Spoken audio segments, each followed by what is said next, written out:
ദൈവതിരുനാമത്തിന് മഹത്വം ഉണ്ടാവട്ടെ. Bible reading പ്രോഗ്രാമിൽ സംബന്ധിക്കുന്ന ഏവർക്കും കർത്തൃനാമത്തിൽ സ്നേഹവന്ദനം. 2 രാജാക്കന്മാരുടെ പുസ്തകമാണ് നമ്മൾ വായിക്കുന്നത്. 2-ാം അധ്യായം. 1-ാം അധ്യായത്തിൽ ഏലിയാവിന് ശേഷം ദൈവത്തിൻ്റെ പ്രവാചകനായ ഏലീശായെ അവിടെ തിരഞ്ഞെടുക്കുന്നത് നമ്മൾ കണ്ടു. 2-ാം അധ്യായത്തിൽ ഏലിയാവിനെ ദൈവം ഉടലോടെ സ്വർഗത്തിലേക്ക് എടുക്കുന്ന ഒരു സാഹചര്യം വരുന്നു. ആ സമയമായപ്പോൾ ദൈവം ഏലിയാവിനോട് പറഞ്ഞു, നീ ഭൂമിയിൽ എടുക്കപ്പെടാൻ സമയമായി. അത് കേട്ട് ഏലിയാവ് അവിടെ നിന്ന് ഗിൽഗാലിലേക്ക് പോകുകയാണ്. അപ്പോൾ ഏലീശായി അവനോടൊപ്പം പോയി. ഏലിയാവ് അവനോട് പറഞ്ഞു, നീ വരണമെന്നില്ല, ഞാൻ എടുക്കപ്പെടാൻ പോകുകയാണ്. ഏലീശ പറയുന്നില്ല, കർത്താവാണേ, നിന്നാലെ നിൻ്റെ കൂടെ തന്നെ ഞാൻ വരും. അവിടെ ചെന്ന് അവിടെ നിന്ന് വീണ്ടും അദ്ദേഹം അവിടെ നിന്ന് ജെറീഹോവിലേക്ക് പോയി. അവിടെയും ഏലീശ അവനെ അവിടെ അനുഗമിക്കുകയാണ്. അവിടെ വെച്ച് അവിടുത്തെ പ്രവാചകന്മാർ ഏലീശയോട് പറഞ്ഞു, നിൻ്റെ യജമാനനായ ഏലിയാവിനെ ദൈവം ഇന്നെടുക്കും. പക്ഷെ അദ്ദേഹം വിട്ടുമാറുന്നില്ല. വീണ്ടും അങ്ങനെ 3 സ്ഥലത്തും അവിടുത്തെ പ്രവാചകന്മാർ ഏലീശയോട് പറയുന്നുണ്ട്, ഏലിയാവിനെ ദൈവം എടുക്കും. പക്ഷേ ഏലീശ ഏലിയാവിനെ വിട്ടുപിരിയാതെ അവനെ അനുഗമിക്കുകയാണ്. ദൈവത്തിൻ്റെ നിർദ്ദേശപ്രകാരം തന്നെ ഈ സ്ഥാനത്തേക്ക് വിളിക്കുകയും അഭിഷേകം ചെയ്യുകയും ചെയ്തവനാണ് ഏലിയാവ്. ഏലിയാവിനോടുള്ള അദ്ദേഹത്തിൻ്റെ സ്നേഹം, കടപ്പാട് അദ്ദേഹം ഇവിടെ പൂർണ്ണമാക്കുകയാണ്. വീണ്ടും ഏലിയാവിനെ ഇങ്ങനെ വിട്ടുപിരിയാതെ നിന്നപ്പോൾ ഏലിയാവ് ചോദിച്ചു, എന്താണ് ഞാൻ നിനക്ക് ചെയ്തു തരേണ്ടത്?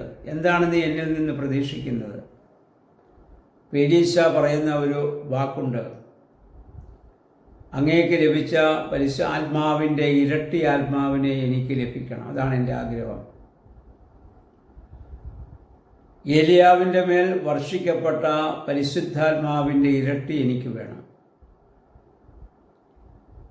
പ്രിയമുള്ളവരെ, നമ്മളിവിടെ മനസ്സിലാക്കേണ്ടത്, ഏലീശ ഭൗതികമായതൊന്നും ഇവിടെ ആവശ്യപ്പെടുന്നില്ല. എന്നെ ഒരു പ്രവാചകനായി ജനം അംഗീകരിക്കണമെന്നോ, എൻ്റെ കരങ്ങളിലൂടെ അത്ഭുതങ്ങൾ നടക്കണമെന്നോ, അല്ല എനിക്ക് സാമ്പത്തികമോ ഭൗതികമായ എന്തെങ്കിലും നേട്ടങ്ങൾ വേണമെന്നോ ഒന്നും ഏലീശ ഇവിടെ ആവശ്യപ്പെടുന്നില്ല. ഒരൊറ്റ കാര്യം മാത്രമേ അദ്ദേഹം ആവശ്യപ്പെടുന്നുള്ളൂ, അങ്ങേക്കുള്ള ആത്മാവിൻ്റെ ഇരട്ടി എനിക്ക് ലഭിക്കാൻ ഇടയാകണം.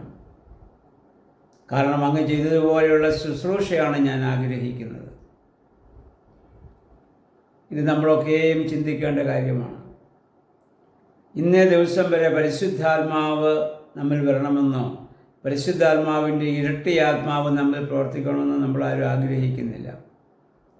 നമ്മുടെ പ്രാർത്ഥനകളും ആഗ്രഹങ്ങളൊക്കെ ഭൗതികമായ ചില കാര്യങ്ങൾ നടന്നു കിട്ടുന്നതിനും പ്രശ്നങ്ങളും പ്രതിസന്ധികളും ഇല്ലാത്തൊരു ജീവിതം നയിക്കാനുള്ള ക്രമീകരണം ദൈവമേ ചെയ്തു തരണമെന്ന് മാത്രമാണ് നമ്മൾ പലപ്പോഴും ആഗ്രഹിക്കുക.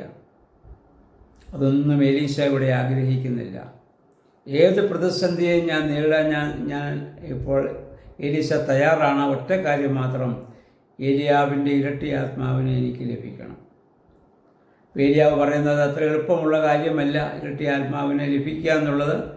പിന്നെ ഞാൻ എടുക്കപ്പെടുന്നത് നീ കാണുമെങ്കിൽ നിനക്ക് തീർച്ചയായും ഇരട്ടി ആത്മാവിനെ ലഭിക്കും എന്ന് അവിടെ പറയുകയാണ്. അങ്ങനെ അവർ യോർദാൻ നദിയുടെ തീരത്തെത്തുന്നു. അതിനക്കരയ്ക്ക് പോകണം. കടന്നു പോകാൻ ആദ്യ നദി നിറയെ വെള്ളമാണ്. എന്ത് ചെയ്യും? ഇവിടെ വായിക്കുന്ന ഏലിയാവ് തൻ്റെ പുറംകുപ്പായം കൊണ്ട്, തൻ്റെ പുതപ്പ് കൊണ്ട് ആ വെള്ളത്തെ അടിക്കുകയും വെള്ളം 2ആയി മാറുകയും ചെയ്തു. ഇതിനു മുൻപ് ഇസ്രായേൽ ജനത്തിൻ്റെ മരുഭൂമി യാത്ര ആരംഭിക്കുന്നതിന് മുൻപ് മിസ്രയീമിൽ നിന്ന് അവർ പോരുമ്പോൾ ഫറവോനും കൂട്ടരും അവരെ അനുഗമിച്ചു. അപ്പോൾ മോശ തൻ്റെ കയ്യിലിരുന്നതായ വടി നീട്ടിയപ്പോൾ ചെങ്കടൽ 2ആയി ഭാഗിച്ചതായി നമ്മൾ കേട്ടിട്ടുണ്ട്. അതിനുശേഷം ഇപ്പോൾ അവൻ്റെ ശരീരത്തെ അവൻ ധരിച്ചതായ പുതപ്പ്, ഒരു മനുഷ്യന് ദൈവാത്മാവ് ആവശ്യിക്കുമ്പോൾ അവർ ധരിച്ചിരിക്കുന്ന വസ്ത്രങ്ങളിൽ പോലും അതിൻ്റെ വലിയ അനുഭവം നമുക്കറിയാൻ സാധിക്കും. കർത്താവ് ധരിച്ച വസ്ത്രത്തിൻ്റെ തൊങ്ങൽ തൊട്ട സ്ത്രീക്ക് രക്തസ്രാവം നിന്ന് സൗഖ്യം ലഭിച്ചത് നമുക്കറിയാം. പത്രോസിൻ്റെ നിഴൽ തട്ടിയ രോഗികൾ സൗഖ്യം പ്രാപിച്ചു എന്ന അപ്പോസ്തല പ്രവൃത്തികൾ നമ്മൾ വായിക്കുന്നുണ്ട്. പൗലോസിൻ്റെ മെയ്മയിൽ നിന്ന് റൂമാൽ കൊണ്ടിട്ട രോഗികൾ സൗഖ്യം പ്രാപിച്ചതായി നമ്മൾ വായിക്കുന്നുണ്ട്. അപ്പോൾ പരിശുദ്ധന്മാരായ ആളുകളുടെ ഉപയോഗിച്ച വസ്തുക്കൾ അവരുടെ തിരുശേഷിപ്പുകൾക്കുള്ളതായ ശക്തി നമുക്കിവിടെ കാണാൻ സാധിക്കുന്നുണ്ട്. അങ്ങനെ അവർ അക്കരെ കടന്നു. അവിടെ വെച്ച് എലീശ കാണുന്നു ഒരു അഗ്നിരഥവും അഗ്നി അശ്വങ്ങളും അല്ലെങ്കിൽ അഗ്നി കുതിരകളും വന്ന് ഏലിയാവ് അതിൽ കയറി ആകാശത്തേക്ക് എടുക്കപ്പെടുകയാണ്.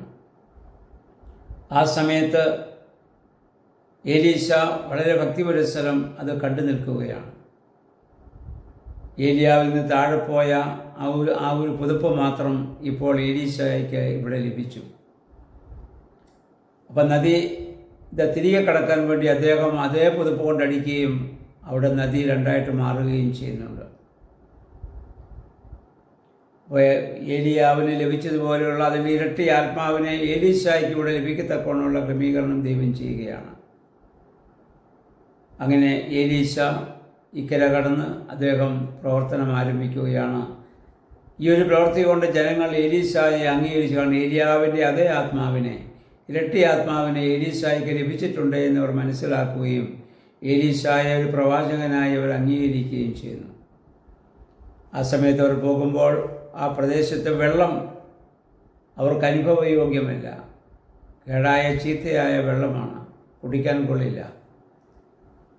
എലീശ ആവശ്യപ്പെടുന്ന കുറച്ച് ഉപ്പ് കൊണ്ടുവരിക. ഉപ്പ് കൊണ്ടുവന്ന് വെള്ളത്തിലിട്ടപ്പോൾ വെള്ളം ശുദ്ധിയുള്ള വെള്ളമായി തീർന്നു. ഇപ്പോഴും ആ സ്ഥലത്തെ വെള്ളം മറ്റെല്ലാ സ്ഥലങ്ങളിലുമുള്ള വെള്ളം ഉപ്പുവെള്ളമായിരിക്കുമ്പോൾ അവിടുത്തെ വെള്ളം മാത്രം ശുദ്ധിയുള്ള ജലമായി മാറ്റപ്പെടുകയാണ്.